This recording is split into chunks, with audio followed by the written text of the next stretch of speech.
Paggising po namin ng madaling araw, magkakape lang kami. Kapag may magtatawag ng arawan, aalis na po kami. Doon na po kami kakain ng pang-umagahan hanggang sa matapos. Yun ang ginagawa namin araw-araw. Mula sa itinuturing nilang mas mahirap na kalagayan sa mga pinanggalingang bayan sa lalawigan ng Mountain Province, dumayo ang daan-daang pamilya sa lambak na ito ng bugya sa Benguet sa pag-asang uunlad ang kanilang buhay. Ang pinagkakakitaan lang doon kasi magtatanim ng palay. Kapag tapos ng pagtatanim, wala nang pagkakakitaan. Kaya sa amin noon, doon sa Natonin Mountain Province, kapag tapos na ang anihan, doon na kami sa ilog. Mag-iipon kami ng buhangin. Yun ang ibibenta namin. Sa kabila ng kanilang mga pagsisikap, marami ang hindi pa rin nakatakas sa kahirapan. Yung 250, hindi talaga sasapat yun kasi pag uwi, kumuha pa ng mga ibang kailangan. Sa panig ng kababaihan, tulad nina Bridget at Eureka, aminado sila na kung mabibigyan ng pagkakataon sa mas magaang trabaho, ay mas nanaisin pa nila ito. Sa mga trabaho kasi ng mga iba, hindi kami qualified. Wala kasi kaming pinag-aralan. Ang gusto ko sana sa mga anak ko, sana makapagtapos sila sa pag-aaral nila para hindi naman sila matulad sa amin na hirap sa paghanap ng pagkain. Ang nararanasang kahirapan sa kanilang pamilya ang siya namang nagbibigay ng inspirasyon kay Carl para paghandaan ang kanyang kinabukasan. Nakikita na rin po ako, nakikipoldia po ako dito para may extra income po. Maaga po akong pupunta sa hardin. Magtitingting po ako, magha-harvest. Mga alas 8 na po, pasok na po ako sa school. Sa kasalukuyan, siya ay patapos na ng high school. Buo ang kanyang pag-asa na balang araw makatatapos din sa kolehiyo. Gagawin ko po ito para sa aking magulang, sa dala ko pong kapatid, para rin po sa sarili ko, para maramdaman po namin ang magandang buhay.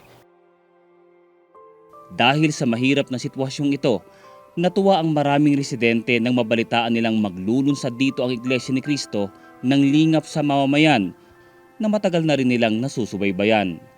Sa Net 25 kasi talaga kami nanonood ng balita.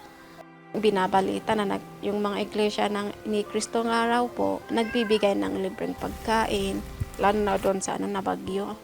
Laging pasalamat ko din kasi iniano talaga ng Panginoon na makatulong kayo sa amin.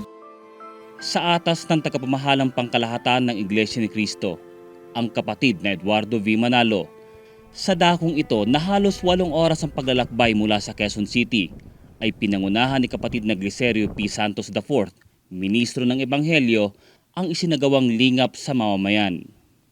Noong nakaraang nagkaroon ng pandemya ay nagkaroon ng lockdown dito at lubhang naapektuhan din kabuhayan, nagkaroon po ng paghihigpit. Ngayong medyo nagluluwag, isa-isa na po naming mapuntahan. Sa awa ng Diyos ay payapa po tayong nakarating dito at kitang-kita po sa mga kapatid ang kanilang pakikipagkaisa. Kahit saan man sa mundo, dito sa Pilipinas o sa abroad man, basta't may naghihirap, may nangangailangan, nariyan ang lingap sa mamamayan na handang tumulong, kaanib man o hindi. Malaking tulong na po ito sa amin kasi pera na pambili sana namin dito ay pambili na namin ng ibang gastusin. Nakatulong po to sa akin, di na po ako kailangang bumili pa. Lalo na nga po, mahirap na po ang pagkuha ng pera. May isang Domingo na ito, nasulok pa eh. So nga salamat din sa binigay nyo. Makatakatulong para may ibuhay. Talaga po mahirap dahil sa pandemic, walang gaanong hanap buhay. Kaya malaking tulong na po yung binibigay ng mga Iglesia ni Cristo. Grocery items kasama ang vitamins. Yan ang laman ng bawat Goodwill bags na ipinagkaloob sa kanila. Wow! Maraming salamat talaga. Salamat sa Panginoon at salamat sa Iglesia ni Cristo po. Kay Sir Eduardo po, maraming salamat din po. Sana po marami kayong matutulungan po. Sa panahong ito, nang marami nating kababayan ay nakararanas ng kalungkutan at ang iba'y kawalan ng pag-asa dulot ng kahirapan, kalamidad at pandemya.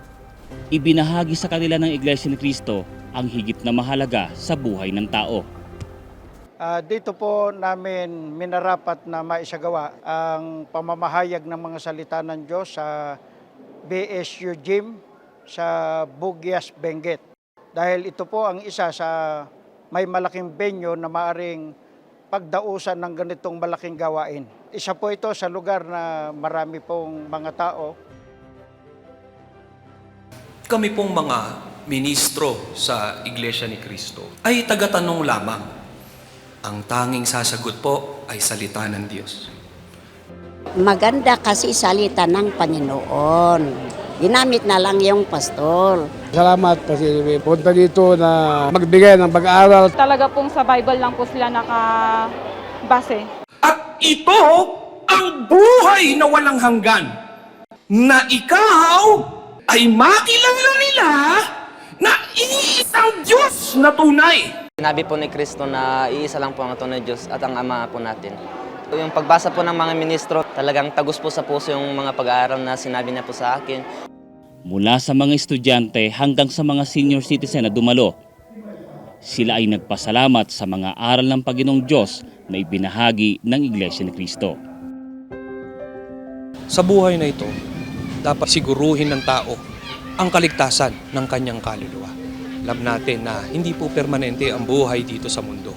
May darating na ikalawang kamatayan o paghuhukom. Dapat natitiyak niya na siya ay kabilang sa mga ililigtas sa loob ng tunay na Iglesia ni Cristo. Sa pagtatapos ng aktibidad na ito, masaya ang bawat isa. Sa panig ng mga kaanib sa iglesia ay dahil natupad nila ang isa sa mga pangunahing utos ng Diyos na ibigin ng kapwa-tao. Sa panig naman ng mga narito sa kabundukan ng Benguet ay dahil natanggap nila ang lingap mula sa Iglesia ni Cristo. Higit sa lahat ang karunungan tungkol sa tunay na Diyos na siyang pangunahing makatutulong sa kanilang mga pangangailangan.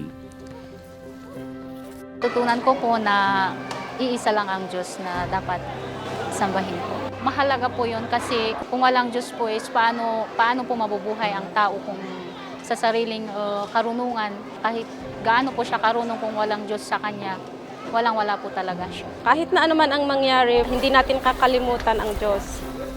Mula po rito sa Loo Valley sa Bugyas, Benguet, ako po si kapatid na Montreville Boy para sa Iglesia ni Cristo News Network.